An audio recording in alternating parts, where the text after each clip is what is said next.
Yeah, she's getting her once she gets her headphones on.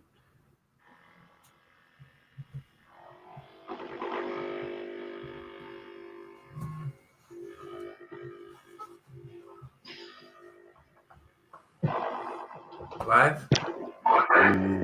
Boing. Boing. Boing. Cubert. Boing. You remember Cubert? Yeah. Yep. That's going way back. Way back. Way back. He had a good name for a baby. What are you doing? I told you. Oh. You should be watching us on here, brother, not calling me. Here. So, what do we got going on?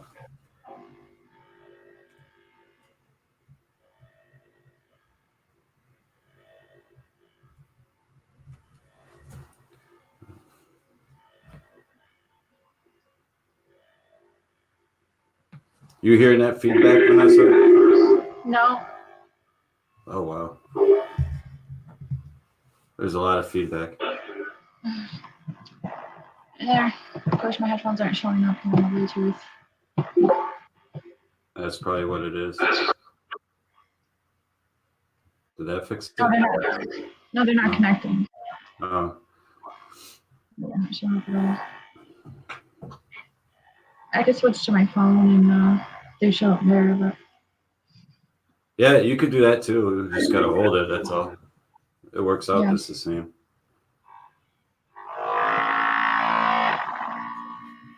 Wow. That was pretty sweet. Yeah. I think it's my laptop. Say what? Are you guys talking about the noise? Yeah. I think it's my laptop. It's got like a little fan in it that kind of goes nuts sometimes. Oh, no, it's like a wiry sound. It's feedback.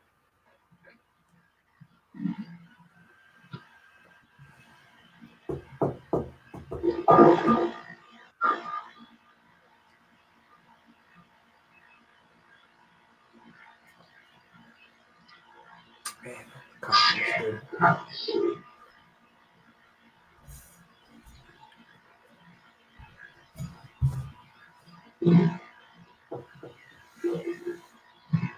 Oh, you got it.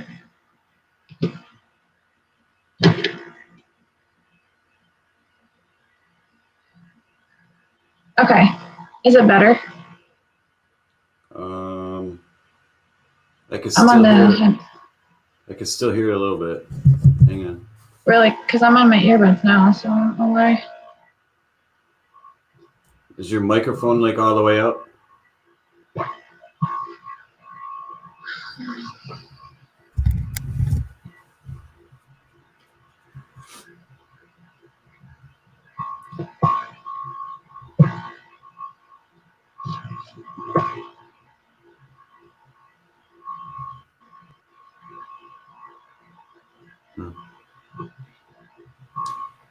Is it possible there's aliens at her place? Yeah, there could I be. think I hear aliens. Could be. I mean, we got Corona and murder hornets. Aliens are for sure next.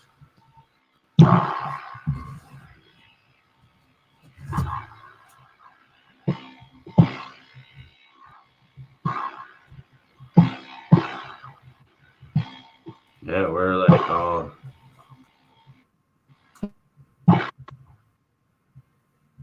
Wait, you there? Yeah. I'll turn the switch and see. No. Something quieted down.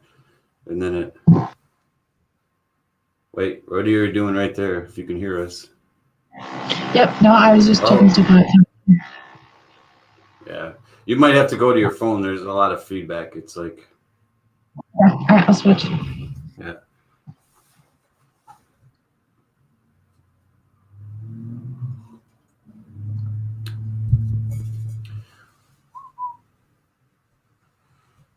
We're about to go live.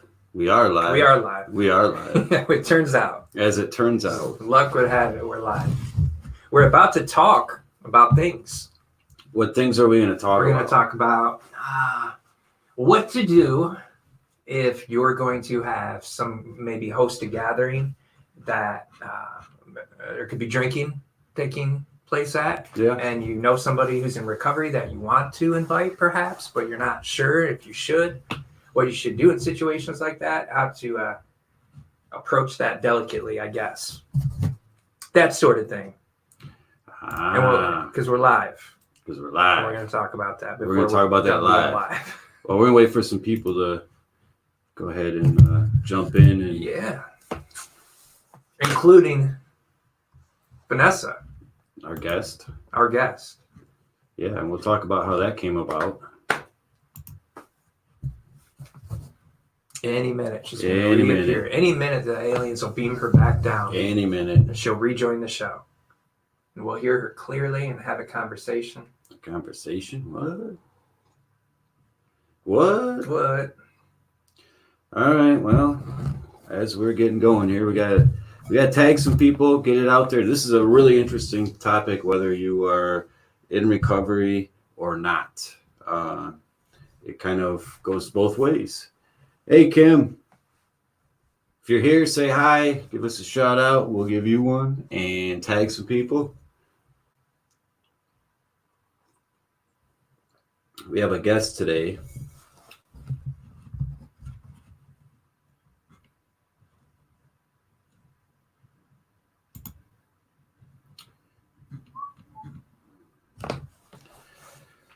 Yep. Hey, Deborah. How's it going, Deborah? You hanging in there? Hi, Deborah. Hanging in there with all this crazy stuff still going on?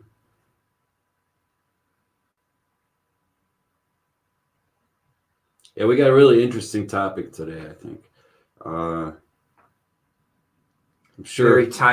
Very timely topic. Yeah, and I'm sure a lot of people have come across this at one point or another, whether it be before the fact or after the fact. But I'm sure someone's many people. Hey, Marie. Hey, Marie. Given some thought to it at some point. Yeah, I think a lot of people have certainly had to contemplate this situation. Buffering like crazy. Who's buffering like crazy? Michelle. Oh, Joe's watching. Oh, I'm watching too, so I'm in here with you guys. Oh, mine's kind of screwy too, though. Huh? I'm having trouble with mine on my phone too. There's Allison. What in the... I've been told my HUD is really shiny. Yes, thank you. Yeah, I polished it before I came. Hey, I took my May shower a couple days ago. Shaved my head. Your May shower? Yeah, I took already? my May shower. I try to normally about the 10th to the 12th is normally what I target, but I did it early this month. Well, there you are. Hey. I hear you good. Can you guys hear me? Yeah, way better. Way better. All right, sweet. Yeah, there was a lot of feedback on there. So our guest finally made it.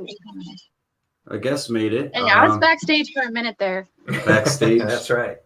With the aliens. In the green room. Yep.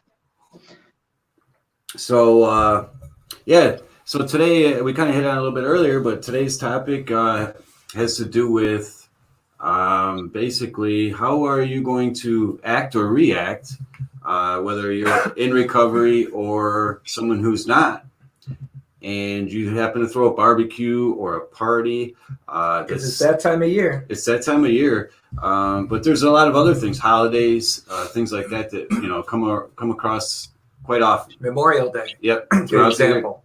Throughout the year. Coming up quick. So those are the big barbecue days, you Yep. know. 4th of July coming up. Yep. It goes on and on and on. Open houses for kids getting out of school. Yeah. Ordinarily. Right. So the topic was brought up by Vanessa. She's our guest, as you can see. And why don't you kind of tell us, Vanessa, what made you think of this topic? Hey, Kelly. Well, actually, so this topic came about because of our new friend, Tim, new to me friend, Tim. I don't have very much experience with people in recovery, and my husband and I and my friends, my close friends and I would probably consider us to be about moderate drinkers, social drinkers, moderate drinkers, somewhere on the line there.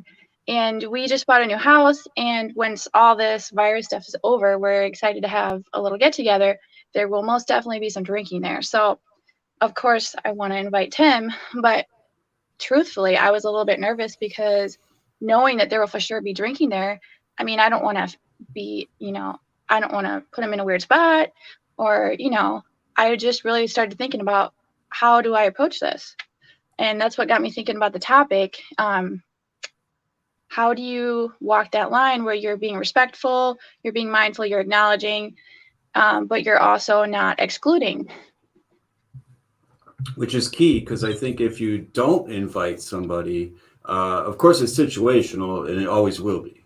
Right. But if you go like out of your way not to invite somebody, I think that's almost kind of a slap in the face. Like, we don't feel like you should be here and it may not even be because of anything negative. It's just because they don't know how to react. So I'll give you another example. This just happened about a week ago. We threw the grill on, and I had been talking to Tim back and forth, and I'm like, hey, why don't you come on over? We're just throwing some hamburgers on. And he's like, sure, I'll be over.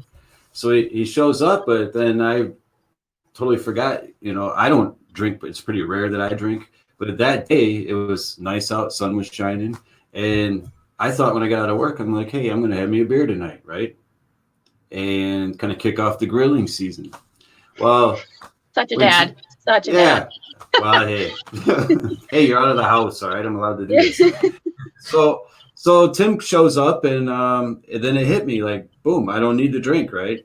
And I didn't feel that it was like, oh, damn, I can't drink my beer. I was more or less like, yeah, no problem. I'm not going to drink the beer. It's not a problem for me. But I know some situations, like the last thing I'd want to do is, here's a burger, Tim. Don't mind me while I have my burger and a beer, right?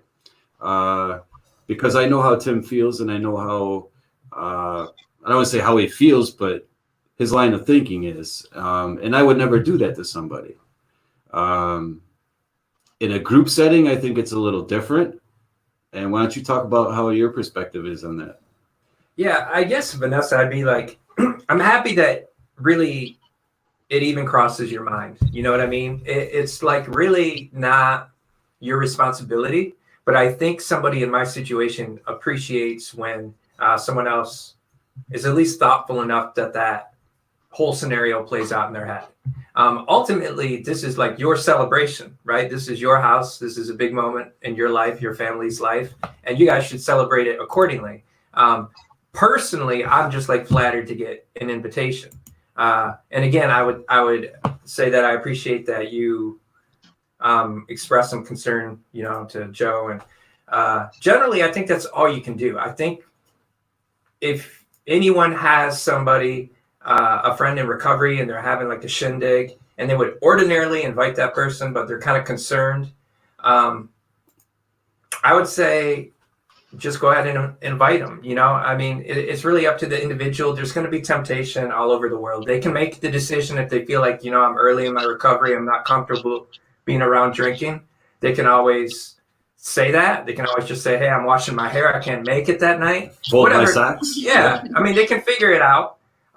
For somebody like me who's, closing in on a year, depending how you cut it, 9 times out of 10, it doesn't bother me to be around that kind of thing. But I have to prepare myself for that 1 out of 10 times when it does. Like, what's my plan? What am I going to do? If I show up there and something triggers me, what's my exit strategy? And that's something like somebody in recovery they can work out with their sponsor, somebody who's had experience in these situations before. But yeah, I think really I think anybody who's in recovery would appreciate the invitation. I wouldn't, if you would invite them, don't leave them out because of your concern. I think the best thing you can do is just kind of open your doors to them. So Vanessa, you had another experience, and as you were, well, kind of a childhood friend of yours. We kind of talked about that a little Hmm. bit before. This is the same type of situation, but a different perspective on it. Maybe even a different scenario. Uh, why don't you go ahead and fill us in on that one? Since she beat you to being a guest on our show. Right. Well, this is gonna get it's gonna get a little awkward because we're gonna touch on some things back in high school. Everyone kind of does a little bit of fair share of drinking, and um, basically, everyone kind of hangs out in high school, and people go their separate ways, and sometimes you separate for certain reasons you just don't agree with, and the relationships kind of just end. Um, in this case, I had a friend that went a totally different direction, things that I just didn't want in my life. And we were super close. And it's something that's always bothered me that I never really felt like I did enough to try to help her when I watched things unfold. And now it's almost like I don't know where to pick up because I feel like we're just different people. And it's just created this big like distance and awkwardness, and yeah. So it just is so difficult to gauge like how someone's going to react on both sides. Yeah, She went through a lot, but you don't know exactly what she went through. right. And And I'm not happy with how I handled it on my end, so I have a hard time um like fixing it right. because it's not something that I know how to do, and it's not something that I can really fully understand. But if you watch a lot of like Law and Disorder podcasts, you might get a little better feel for it. But other than that, do you think people change as a person? I mean, I know their traits and their behavior Oh, changes. I do, absolutely. I think that the person I was friends with in high school, the person that this person was in college, and the person they are now are all totally different.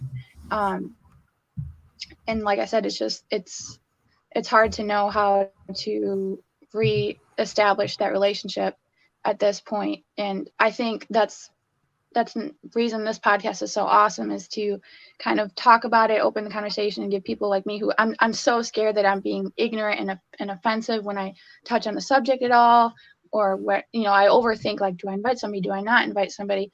And it's good to know to just like overall you know just be a good person, invite the person, I would reach out. say, yeah, I would say if you would you like to see this person? Like would you Yeah. like to have Yeah. them? If and that should be your guiding principle. But at the same time, I would also say like I've heard before that people come into our lives for a reason, a season, or a lifetime, right? And I like that expression. And it could be that your season with this person is just past. And I think if it is going to be repaired though, and you guys are going to have a future together, in order for that to happen, you kind of have to find peace with the fact that it may not happen. Um, at the same time, if you'd like to see them, like don't hesitate, don't overthink it, don't uh, second guess it. Just say, "I'd like to see you," and then you're just being honest and upfront about your feelings, and they'll do what they'll do with them. Perhaps it'll play out that your time together is past, but maybe it'll reconnect. I think we put too much pressure on ourselves Yeah. sometimes. Yeah.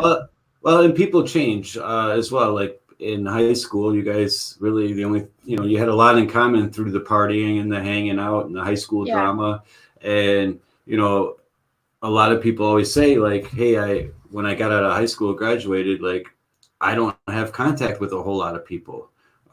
People move away, they get jobs, they get families, and priorities change. Everything changes, so it's kind of hard to gauge how someone would react to you trying to reach out and say, hey, hey, I don't understand everything, but I want to now. Because as a young person, that's kind of scary watching one of your better friends just kind of disappear off the map. and you hear things and you don't know how true they are. And Exactly. as it turns out, some things are true, some things aren't. But Always. yeah, without talking to that person directly, it's kind of hard to get the truth out of what did happen, and then maybe it's easier to understand then. So Michelle puts up here, hi Michelle, by the way, thanks for joining us. They've chosen to support their loved ones in recovery by having alcohol-free parties, learn the hard way. That's interesting. I wonder It what is. learn the hard way means. I think that that's really cool for smaller events and such, but at the same time there will always be weddings and bigger events where it's just not possible. So Right. I think it would be cool if everybody could just have that conversation early on in a relationship to kind of just know how they want it to be approached, but that's not always the case. Right. For me, I just want you to be you. I have to admit, the first time I see you have a beer, it'll be kind of weird to me because of how we met and what we do, right? But I'm sure it's inevitable. And like most people in my life I've seen drink a beer, right? It's not that big of a deal. Again, I appreciate the thought that goes into it. It's weird when we're younger and we have these like really intense emotional relationships that mean a lot to us at the time. And then we kind of go our separate ways and go through our different rates of maturity. And then we reach this moment of it. Do we reconvene? Do we reconnect? Or is this just forever a thing of the past? I'm eager to see how that plays out. But I think for me, like, I don't want anybody to have, just me personally, like a sober party. I don't want that. I just want you to be you. And if I want to have like sober events, then I'll hang out with my friends in recovery and do those things with them, because that's just us being us non-drinkers doing non-drinking things. We'll do those things together. But when it comes to Joe Davis or anybody else living their life, I just appreciate being thought of and having the invitation. And then like every other day in my life, I'll have to make choices about how I'm going to handle different situations. Yeah, that makes total sense. But now I'm going to throw a curveball at you. Do you believe that the time in recovery plays a role in that decision, whether or not you invite somebody? No. You don't think like... I mean, only if this person is like a few days out of rehab, maybe. But I'm really saying like after even a month of sobriety, like we need to get out into the world. We can't hide from it forever. We have to learn coping skills. We have to find 12-step meetings. We have to do different things in order to maintain our recovery, but we have to live our lives. The whole point I got sober was to have a good life, to be able to celebrate things with friends, to go through life events together. That's what I want to do, as opposed to hiding in a trap house in Flint. Like, I want to be involved in these sorts of things. I just need to learn how to do it in a way that's healthy for me. But that doesn't fall on your plate.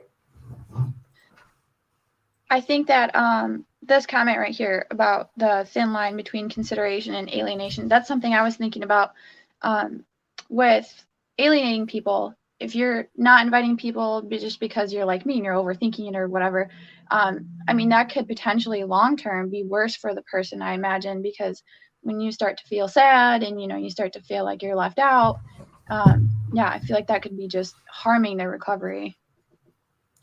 Oh, absolutely. That's a very good point, that by just leaving them out, it sends the message that you don't want them there, whether that's true or not. And they're not going to know the background of it. Yeah. I think if I had walked by your house and you were having a party and you hadn't said shit to me, like, and it was like a party, like a lot of people, it wasn't just like you and your kids and it was people all over, and you left me out, I'd be kind of pissed about it. I'd be like, so you just made my choice for me. You decided that Tim can't be around this environment. Right. He can't handle it. He's not strong enough. So he's not welcome here. Well, I'm glad you went to bed early last night, because it was quite the bash. Yeah, I bet it was. All right. I could hear it all the way from my apartment. Wow. So alcohol-free wedding. I mean, that's awesome. I don't want to like say it's not great that these things take place, or that people will go that extra mile for someone in recovery and have a safe recovery environment. I think a lot of people associate, like, especially with weddings, alcohol is part of a celebration. Sure. It is not that way for everybody, but I will be honest. When I go to a wedding, I tend to have a few. Right. That doesn't necessarily mean that at the barbecue I will, but that's just kind of the mentality. Don't get me wrong. I've gone to weddings like, just give me some water, I'm out of here, right? I was gonna say that, and when I go to events where there's drinking, when you're a sober person, you really don't like to be around people who are drinking. So what I'm likely to do is to show up early, to bring my present, to say hi or whatever. And then once the party's on and popping, that's when I'm out. Because when it goes to that next level, it's great. I'm glad you guys let me come. It was good to see you. Y'all have fun. I really don't want to be around this anyway. It's not fun for me to be around people I'm not just going to sit there and watch people get hammered. And not because it's a temptation thing. It's just we're no longer on the same level. You guys are doing something different than I am. And God bless you. Have fun with it. But, thanks for the invitation. I'll see you around, and that's the same thing with a wedding. I'd be one of the first to leave the reception, show up, do all the things you got to do, stay for what you have to stay for. And first opportunity, I'm out. You're out. Yeah. And I've seen it go the other way too, where someone in recovery it was at a wedding and people were drinking away, having a blast, acting fools. And that person was just standing there watching and be like, this is why I don't do this anymore. Right. And laughing at the people, right? And then they were talking about, yep, I remember waking up the next day and be like, why did I do that? Right. Right. And then losing 2 days of your physical well-being. Yeah. And I've seen it go that route too. And I've seen it go the other way. Sure. And I was going to go to that. So I think the right thing to do is invite people, but don't offer them a beer, right? They're in recovery, right? Don't be you may not, but I'm going to give you an example, okay? And Vanessa, you'll remember this. Back the one time when your dad was cool and went to the Eminem concert. I doubt it. That's historical fiction. Yeah. Her dad being cool. Right. No way. Yeah. Yeah. So that one time, right? There was nothing but alcohol and weed in that entire stadium.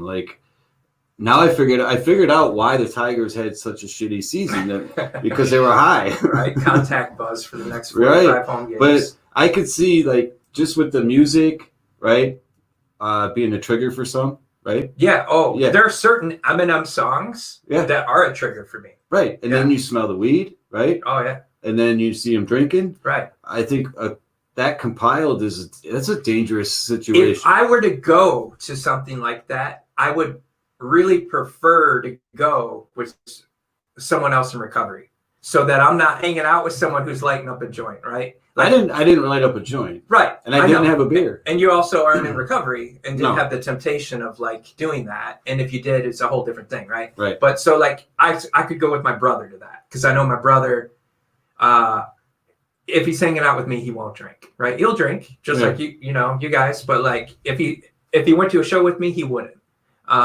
That's who I would go if I'm going to go into an environment like that where it's kind of risky, I want someone else in recovery with me so that we're on the same page and we can go together and we're each other's support system. Yeah. And I think that's very important. And the point I was making is when that excitement level rises and releases those feel good. Mm-hmm. Yeah. Your senses are automatically triggered to go get more of that feel good. Right. And I think a situation like that with multiple triggers it'd be challenging. I mean, it would be. And challenge temptation, like anything in life, just about there's a spectrum, right? You might be a little tempted, you might be very tempted and on the verge of relapsing. Rarely do I find myself that far on the spectrum where I'm really contemplating use. It's been a long time. That said, it's something like that. Certain environments are harder, and you do have to be prepared. Right. It's much different going to something like that that's exciting with a lot of triggers in the air than going to a barbecue and there's just a handful of people there. There's a whole different level excitement and this situation, the atmosphere is just totally different. Like you can't even compare it. So would you say, Vanessa, so you picked up the phone and you called me, right? And said that this was something that came across your mind. Let's say there wasn't that bridge between you and Tim, like being me, right? That bridge. Would you call? Mhm, Would you think? right. Would you entertain the fact of calling Tim and saying, "Hey, how do you feel? You know, we really want to invite you, but there's going to be some drinking and whatever, and there may be some recreational legal marijuana or whatever the case may Right. be, because you know people are stupid and they do whatever, right?" Yeah, no, I think that I probably would have shot him a message and just given him a heads up. But it's also, it depends on like the level of friendship that you have with the person and their personality um and like my personality, like I tend to overthink things like that. So You're I kidding. probably would have like tossed it around for a few days, and then when it actually got closer to us being able to go out and actually be together again and we were planning this thing, then I probably would have sent you a message and I probably would have been reading it over and making sure I'm not, offending and Yeah, have 4 or 5 drafts. Yeah. So how would you feel? I think that'd be cool. Is that a good solution? Yeah, because again, it shows consideration and it shows honesty. Like, hey, I'd like to have you, but I have to admit, I'm not sure what the right thing to do is here. I hope this message in itself isn't offensive, because what I'm trying to do at all costs is not be offensive. Right. I really just want you to I want us to be cool, and I just don't know. I'm not sure what to do in this situation. So please guide me a little bit. What's the right thing here? And I think if I don't know how you find the right words to convey that, but if you do, then that's great. I'd just tell you hey, you know what? Actually, it's probably not the best environment for me. But thanks for the invitation. That means a lot. I hope you have a good time, and I'm sure down the road we'll all connect somehow, some way. So are you planning on going? Like, if you get the invite, because I think she's still debating whether. So what should I do? I mean that depends more on you, I guess. Realistically, I don't even have a car, right? So you guys are 45 minutes away, right? So I probably, since I can't be in a situation where if I feel like things are getting kind of wild, I want to go because I can't drive myself. I probably wouldn't. Honestly. So let's say, obviously you live close to me. Let's say I said, hey, we're going. You going? I would consider that, but I would hate to feel like you have to be on my time, right? If I'm uncomfortable, now you got to leave your daughter's open house, right? Because I'm not comfortable there. I don't want that. I also don't want to be stuck there. I can't just, I'm going to hesitate to say to you, you know what? I don't want to be here because I don't want you to have to suffer for that, right? If it were 10 minutes away, yeah, no big deal, right? Yeah. But because it's kind of a hike, and I just appreciate being thought of. Who knows when that day comes, what'll happen? It's cool that I got an invitation, maybe, but yeah, it's cool it's just cool to be thought of. It's cool that how many other guests are you going to have with that you spend so much time thinking about how to make them feel welcome, right? You really have spent a lot of time. You feel special, right? Yeah. So in a way, yeah. Hey, to be fair, we all have a lot of time right now. Yeah, right. But you know what I'm saying. So how can I be upset about this in any way? If I'm offended or salty about any of this, that's my issue. That's not your fault. That's my own selfishness and ego feeding into things that really aren't there. You guys are going out of your way to make me feel comfortable, and I appreciate that. So I think a lot too has to do with the personality. If you know that person this is going to be just a situation I'm going to throw out there. Let's say Vanessa, he was in recovery. He's got 3 months behind him. Alcohol was a problem. Weed was a problem.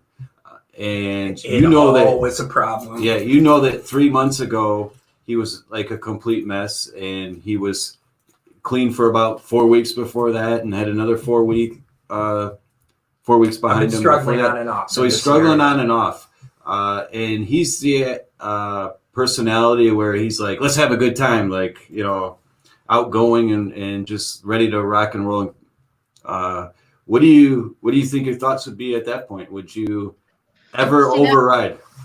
yeah, see, that would be a little tougher because I would probably not invite and rather just deal with, you know, the person being upset or hurt, unfortunately, because if I really didn't feel like it was a good thing, I don't think that, you know, I could feel right about inviting. And it's tough because I don't feel like it's my place to make that call, but I also don't want to enable. So Yeah. So I'm putting Deborah's comment up there.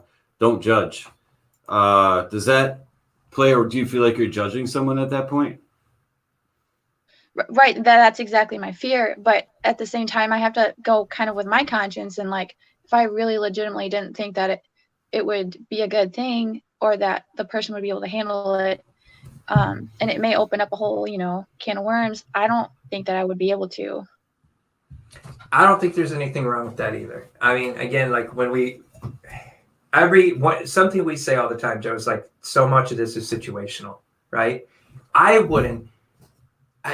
It's conceivable that let's say maybe I'm married one day and my wife's a drinker and she wants to have an open house and like, you know, have people over. I might be in a situation because I know people in recovery where I don't want to invite somebody who's early in it because I think it'd be bad for them. Even as somebody who's been through it, I could see myself thinking like, you know what, like Tommy, you got like 3 weeks behind you. I don't think this is the place for you. Like, I wouldn't come out and say that, but like, I get it.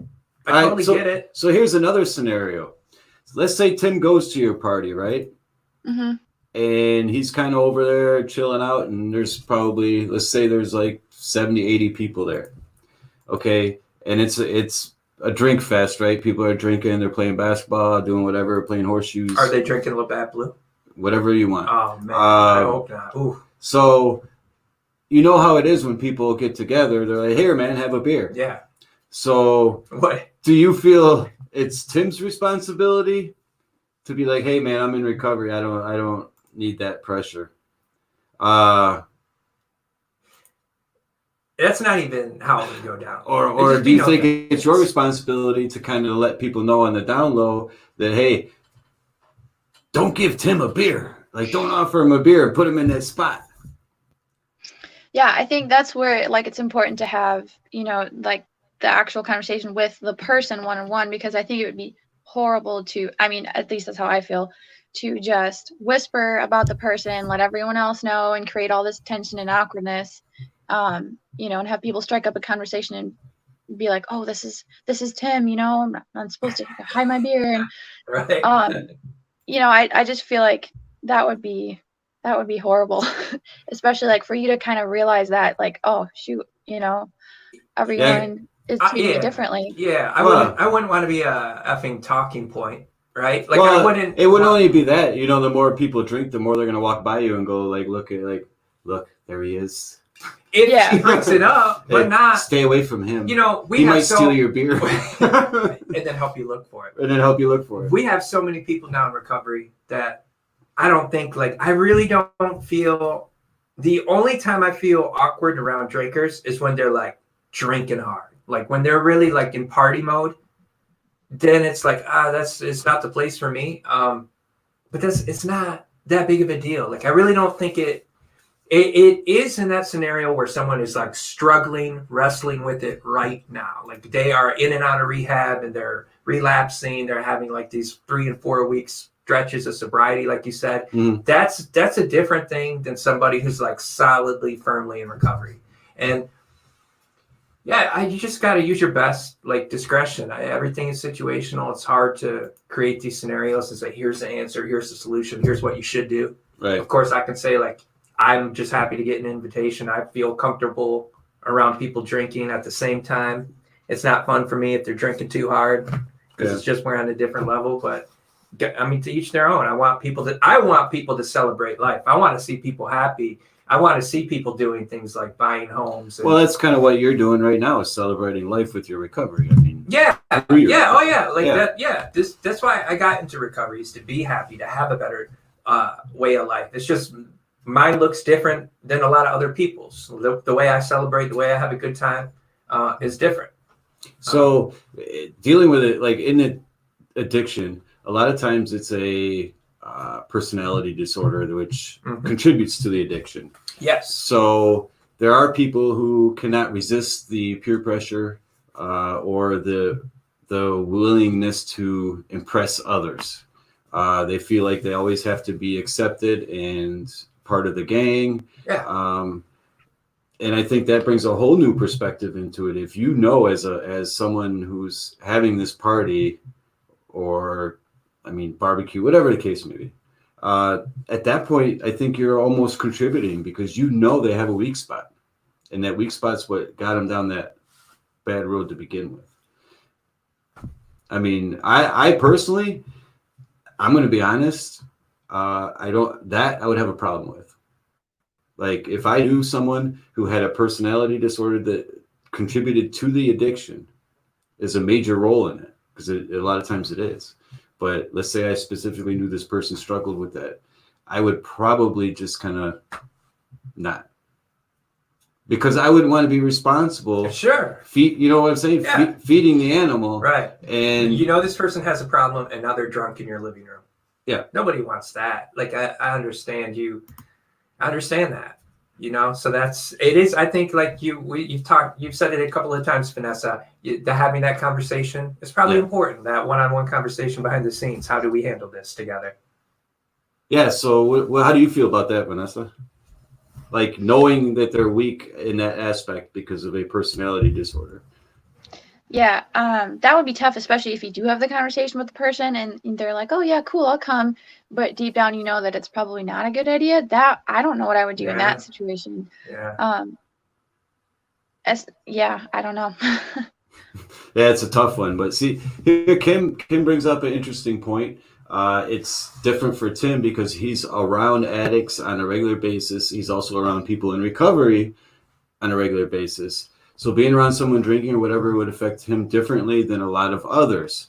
I think that's a very valid point. He's kind of taking that in as part of his recovery, being around people like that. Yeah, I smell alcohol on people's breath every day. Yeah. Every day. So I see people struggling with alcoholism every day. One of the best things I've done at that place is recently I got somebody set up for a Vivitrol shot. And they struggle with alcoholism. Mm-hmm. And the fact that this person is scheduled to go Tuesday and get their shot, I'm really, really excited about. It's been a journey that we've been on together for a while. So it's a victory for me and especially for them. But yeah, like it's another reason why I'm comfortable with it. It's just part of my world. Like one of the reasons I'm so comfortable with it is because how off my life was just a year and a half ago, how close I was to losing everything, teetering on the brink of just annihilation. And I don't want that. Like I've suffered enough. I've put myself through that enough. So there's really very, very, very, very little temptation I experienced. That shot helps a lot. But also I've just turned a corner in my recovery where like I'm getting the good things back little by little, the things that we all want to have in life. I'm earning back, and that's what motivates me to keep going. Is I'm starting to believe in myself and find the good things in life again. So So here's a question. You said you didn't have a lot to do with people in recovery or addiction, Vanessa. So you were kind of you wanted to make sure your approach was right or fair and respectful.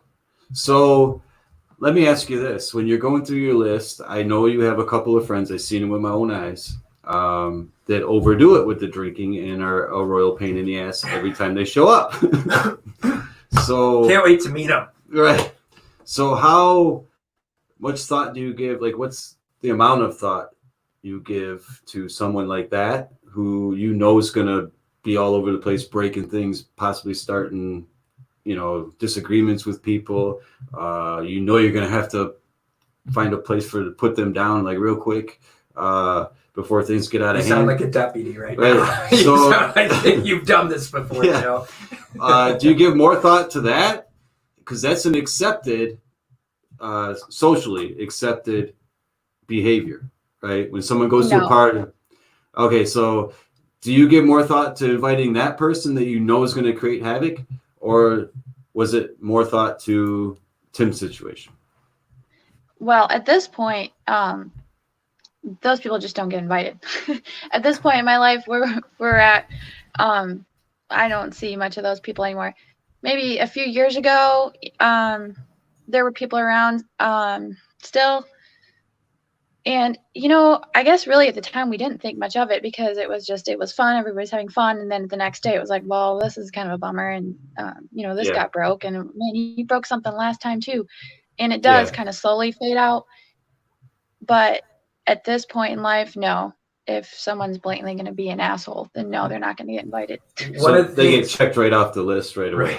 They don't make it on the list. Right. One of the things I work with people on, whether they're in addiction recovery or it's just like more mental illness related, is having healthy boundaries. Like you have to, we can't allow ourselves to be sucked into other people's chaos. I'm really careful about who's in my life. I'd rather just sit there by myself than be with somebody who is just on the wrong trajectory. I don't want any part of that anymore. And it is easy. Like we are who we associate with to a large degree. And it is easy to get caught up in somebody else's madness. So I think like the maturity you just expressed, like we don't do that anymore. That's like exactly where you should be. Like this is a new start for you and your family. Don't invite that like craziness into your home, especially like right out of the gate. Like you don't need that.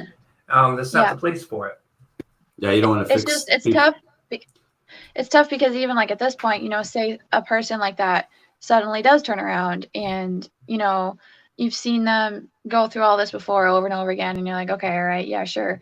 But say they really, really do come around this time, like at what point do you reach out again and start inviting again? And it's a tough conversation to have. It's a tough point in relationships. I think that now that I'm getting older and I've seen people go through their ups and downs, I've really been thinking about it a lot. When people come back around, it's just tough to get back to mending that relationship.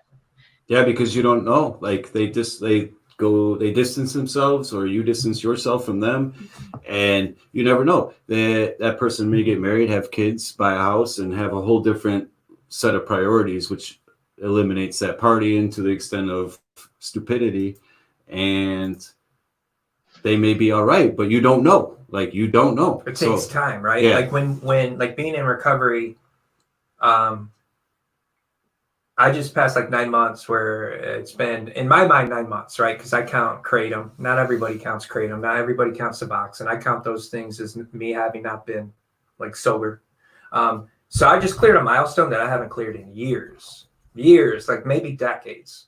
I think about 4 or 5 years ago, I felt just shy of 9 months.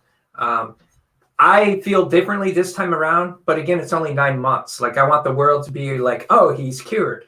Right? Sometimes I just want, because I feel that way, but I know people who have been with me for that whole journey. I know they see the difference, like the people that are really, really close to me. But that doesn't mean like the people on the periphery are buying in. It takes time. So you really just have to trust your own intuition on that. Like if you really think that person's solid and you want to take a chance, it's worth it to you to reinvite this individual back in your life, do it. And if it's a risk reward thing, if you don't really buy into it, that's their fault for their track record. That's right. Not your problem. And I think once that distancing happens, because people, their priorities change at different times in life, and what it takes is for you to basically run into them, because I don't think anybody's reaching out to anybody at that point. Right. They know, even though they've changed, they know that they've created like embarrassing moments and things like that. So they're not going to pick up the phone and be like, hey, Vanessa, I don't drink as much. Or hey, Tim, I don't drink as much. And you're not going to call and say, hey, you still drinking like a fool? I'm not going to steal anything this time, I promise. I'm done stealing from your home. So it basically takes an accidental run-in. Right, to get that, to start mending that, I think. Like, I have people who I feel like super close to because of times in my life when I was super close to them, right? Friends that, say, 15 years ago, I worked at the children's home with. It was a very intense environment. So when we worked together, you really depended on one another, and that forged bonds. So there are people like who I don't talk to, but I still feel very close to. But I also accept that like life we all go our different ways. We all, we all have to grow. We all have to keep moving forward. And in so doing, sometimes we drift apart from one another. And that's like when one door closes, another will open. So it's just maybe time for different people to be in our lives. And the best thing to do is just to be open to that instead of try to control it. So how many people, as you were going through your potential invite list, how many were in the situation Tim was in? Or was he the only one that you know of? He's hoping to be alone. Yeah, the only one. Right. He's the only one. I'm special, Joe. Well, that's because you do a podcast, you fool. That's one reason. You tell everybody. No, but yeah. no, I was just curious. Yeah, it's tough because it's like you watch somebody on social media and it's like, okay, how much time has to go by, before you're like, okay, you're cool again, let's hang out again. I wasn't there for you when you were struggling, but now let's be friends again now that things are good. It's a really tough thing to work out with past friendships. There's a big part of me that wants to leave Lapeer, and I don't want to go to somewhere I've already been. I have a strong desire to go somewhere locally, Michigan, because I have a son that I co-parent with, and I would like to go somewhere where I have kind of a clean start. Like I have a reputation in this town. I go to the courthouse every week. People know what my history is, and that'll always be a part of my history. But there is a desire for me that I have to just have a clean slate and live somewhere where people don't have these preconceived notions of me or don't necessarily know parts of the story that I kind of wish weren't there. There is also a desire for me to just stand strong here and just keep moving forward right where I'm at, because things are going good. So I don't know what'll happen. I got a question for you. So if you were to go to this housewarming party and What do you need, some Tupperware? What should I? No Tupperware. Okay. So there's a lot of drinking going on, just casual, nothing like heavy, crazy stuff. Would you feel like it would be beneficial to you to just, as you're meeting people in small talk conversation, just to bring that out there? Be like, yeah, I'm in recovery, and I wouldn't just bring it up. No, you wouldn't. But I wouldn't run from it. Like I wouldn't. If somebody offered me beer, I'd just be like, no thanks.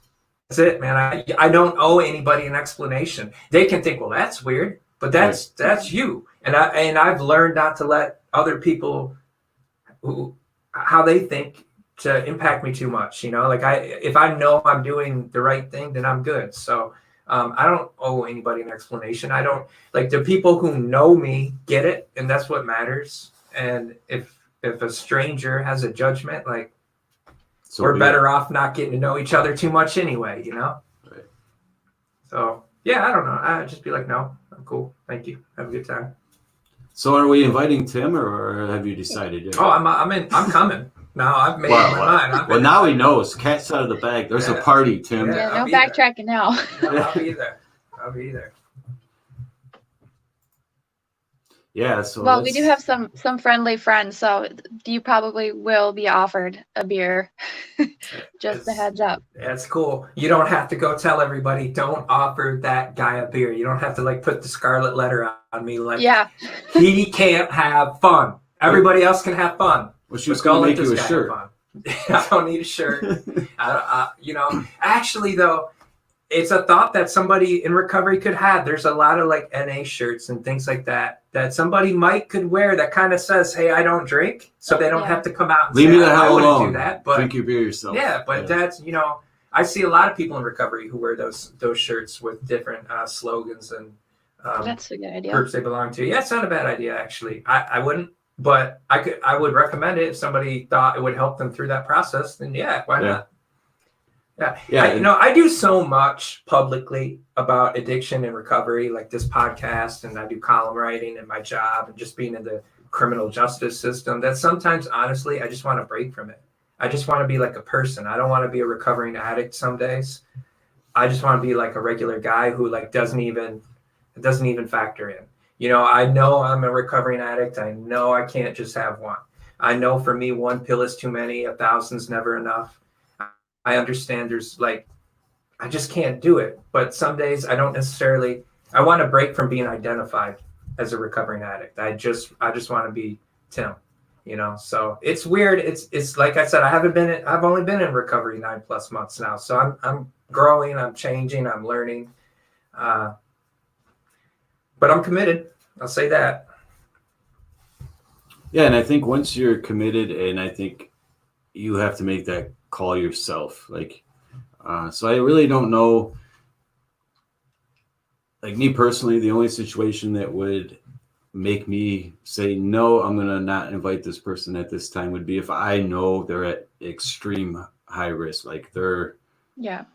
I think that I would struggle with that myself, just because I would not want to contribute or encourage. I would call that encouraging, almost knowing, going into it, knowing that if you don't think they can handle it. Yeah. No, I get it, because then you're setting somebody up for failure. And I understand that you wouldn't want to do that. But, there's this, like, going to your party for someone like me is like stress inoculation, right? Like that when you're when you have arachnophobia and you want to get over that fear, you sit in the room with the spider in a cage. And then like a week later, you set the spider that's in the cage on the table right next to you.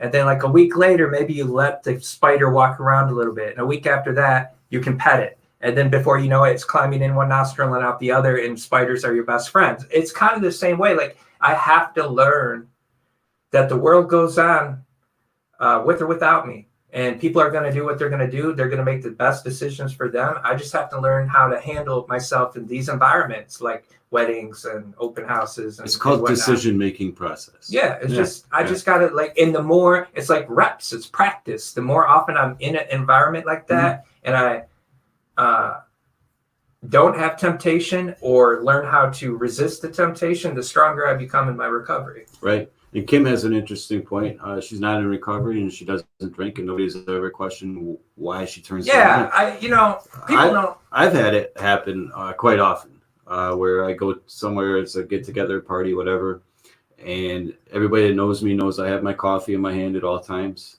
I'll drink a coffee, and I'm happy with that. That's my drink of choice, right? But I've been, I don't want to say all in good fun, teased about not drinking, but that's my my decision. And but yeah, when I was younger, my friends would like tease me for not drinking fast enough, right? Like I'm nursing that beer. Are you going to drink that beer, or are you going to hold it, right? Like that's just part, I think, of being kind of young and wild. But as we get older and mature, I think that's less and less of an issue. Yes. Like if someone puts you in the corner of the party and that, hey Tim, drink this. I'm always going to feel bad for them. Right. I'm not going to feel like temptation. I'm just going to wonder like how genuine. I'm happy to talk about my recovery. Like if somebody really is curious about it and me turning down a drink makes them curious, that may be because they know someone else struggling with addiction, and that might be an opportunity for me to help somebody. Right. But if they're just being like an asshole, well, then you're you're already a couple of levels above. Yeah, like just go be an asshole. I don't intellectually. That's fine. There's a bunch. They're everywhere out there. Right. Now that I'm sobered up, I notice them. That's a good point. You bump into them all the time. You can't let them hold you down.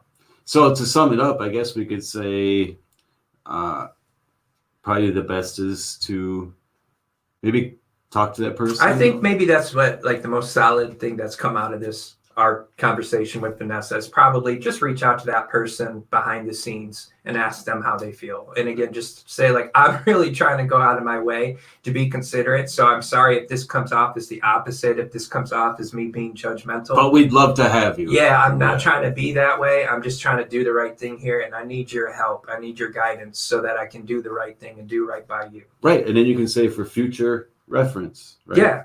Right.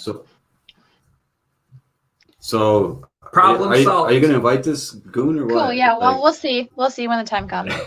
Yeah. Great. So you're on the waiting list. Yeah, I'm on the waiting list. We'll see. You're on the reserve list. I'll have my Tupperware, and if I need to just put it in the mail, I'll mail it to you. That's fine. Either way, whether I show up with it wrapped in a bow or I put it in the mail, it's okay. Right. It's either way. You know he's just going to take my Tupperware. That's what I'm going to do. I'm just going to steal shit from your dad. Well, I'll recognize it. It'll probably have Joe. It'll say Joe Davis on the bottom and Sharpie. So you can return it if you want. It's up to you. He's actually got a great coffee maker. If you're interested, I could probably snag that. Oh, that's a good one. Yeah, Deborah. Before we sign off today, that's kind of what you were saying before. If you can help somebody, Well, that's why we do this. Exactly why we do this. Yeah, you have to be. My dad was a preacher, right? A Presbyterian minister for 20 years. He became one, actually. I think I was 18 when he became one.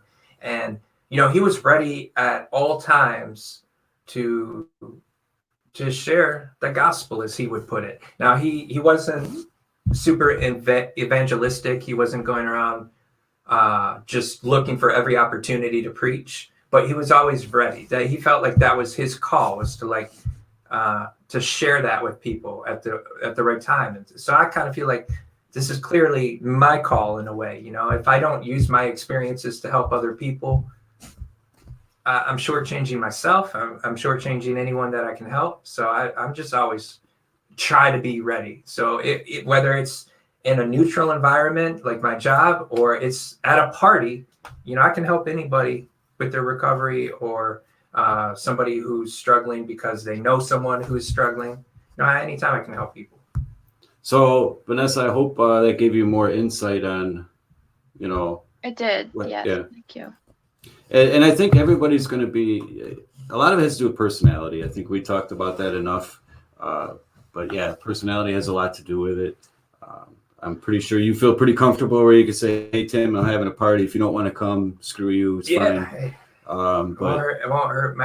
Your dad's he's pretty blunt, so you might as well follow in his shoes. I'm not blunt. I always beat around the bush. bush. With it. Yeah.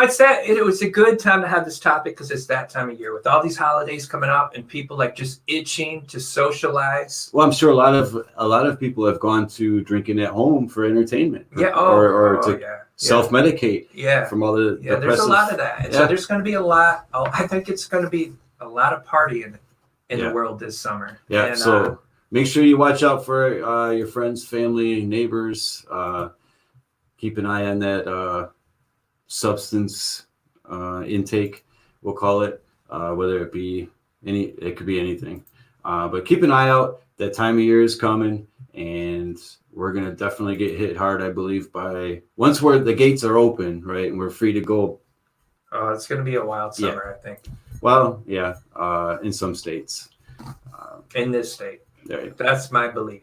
So I'm bracing for it, and doesn't make any difference to me, really. I want to see people happy. We're all so repressed and miserable right now. I want to see people have a good time. Right. Whatever that looks like to you, that looks like to you. I'm doing my best to enjoy myself. Lately, that's been kicking my son's ass in NBA 2K. But that's I'm enjoying it. That's he lets no judgment. Win, right? He lets me win, and that's why I love it. So I love him, and we're having a good time, and to each their own. All right. Well, with that, we're gonna wrap it up. Thanks, Vanessa, for popping in, and thank you for having me. Yeah, it was I think interesting to see a perspective from someone who really doesn't deal with addiction or recovery. Yeah, definitely. Yeah. Definitely some good thoughts, and I think some good advice came out of this. So once we're done here, go ahead and share it out there, because I'm sure there's a lot of people that same questions. Exactly. Yep. Whether before or after the party or get together, I'm sure they've thought about it. I'm sure. Yeah. So thank you for joining us, Vanessa, for sure. Bye, guys. All right. Take care.